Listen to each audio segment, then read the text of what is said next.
بسم اللہ الرحمن الرحیم۔ السلام علیکم۔ بنت حبا چینل میں خوش آمدید۔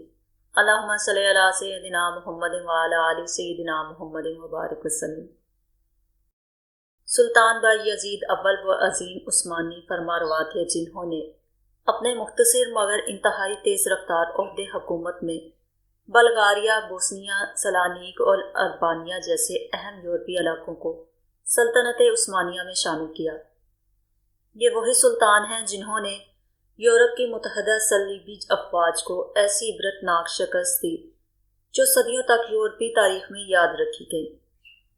یہ صلیبی لشکر پوپ بونیفاس نہم کی اپیل پر جمع ہوا تھا، جس میں 15 یورپی ریاستیں شریک تھیں، جن میں انگلینڈ، فرانس، ہنگری، جرمنی اور دیگر طاقتور سلطنتیں شامل تھیں۔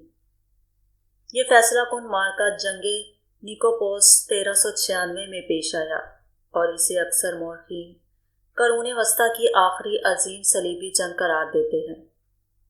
ایک دن یہی فاتح اعظم کسی ذاتی یا عوامی معاملے میں بطور گواہ مشہور قاضی کیا اور جلیل القدر عالم دین شمس الدین فناری کی عدالت میں حاضر ہوئے۔ یہ وہی شمس الدین فناری ہیں جو بعد میں سلطنت عثمانیہ کے پہلے شیخ الاسلام مقرر ہوئے اور فقہ اسلامی میں غیر معمولی مقام رکھتے تھے۔ سلطان عدالت میں داخل ہوئے، نہ شاہی روب نہ محافظوں کا ہجوم، سر جھکائے کھڑے ہوئے اور اپنے ہاتھ باندھ لیے، بالکل ایک عام مسلمان گواہ کی طرح۔ یہ منظر خود اس بات کی دلیل تھا کہ عثمانی نظام میں قانون اور شریعت سلطان سے بھی بالاتر ہے۔ قاضی شمس الدین فناری نے سلطان کی طرف دیکھا اور غیر معمولی جرأت کے ساتھ فرمایا، اے سلطان، آپ کی گواہی قبول نہیں کی جا سکتی کیونکہ آپ باجماعت نماز کے پابند نہیں، اور جو شخص بلا عذر جماعت کی نماز چھوڑ دے وہ اپنی گواہی میں بھی جھوٹ بول سکتا ہے۔ یہ الفاظ عدالت میں موجود ہر شخص پر صاعقہ بن کر گرے۔ یہ محض ایک قانونی فیصلہ نہیں تھا بلکہ ایک فاتح سلطان کی شان میں بظاہر بہت بڑی بات تھی۔ سب ساکت رہ گئے۔ سب کو یہی گمان تھا کہ اب سلطان قاضی کے قتل کا حکم دے گا، کیونکہ تاریخ میں طاقتور حکمران ایسی باتیں برداشت نہیں کیا کرتے تھے۔ لیکن تاریخ نے وہ منظر دیکھا جو صرف اسلامی تہذیب کا خاصہ ہے۔ سلطان بایزید اول نے نہ غصہ کیا، نہ زبان سے ایک لفظ کہا، نہ قاضی پر ہاتھ اٹھایا، بلکہ خاموشی سے مڑے اور وقار کے ساتھ عدالت سے باہر چلے گئے۔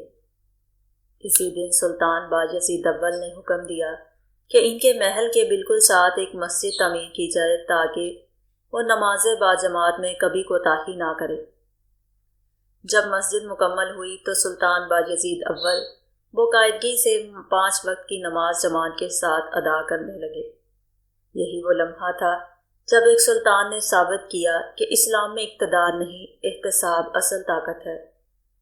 اس واقعے کو ترک مورخ عثمان نژاد نے اپنی مشہور کتاب حدیقۃ السلاطین میں بیان کیا ہے، اور بعد ازاں مورخ اور خان محمد علی نے اسے اپنی تصنیف روائے من التاریخ العثمانی میں نقل کیا ہے۔ جب مسلمانوں کے پاس شمس الدین فناری جیسے بے خوف علماء ہوتے تھے تو ان کے پاس بایزید صاعقہ جیسے باعمل اور عاجز سلطان بھی ہوتے تھے۔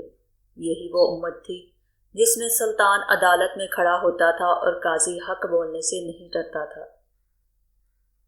جی ناظرین، یہ تھی آج کی ویڈیو۔ اگر آپ کو پسند آئی ہو تو اسے ضرور لائک کریں اور زیادہ سے زیادہ شیئر کریں، اور اگر ابھی تک آپ نے ہمارے چینل کو سبسکرائب نہیں کیا تو فوراً سے سبسکرائب کریں اور ساتھ میں بیل آئیکن کو بھی پریس کریں تاکہ میری ہر ایک نئی ویڈیو کا نوٹیفیکیشن آپ کو سب سے پہلے ملے۔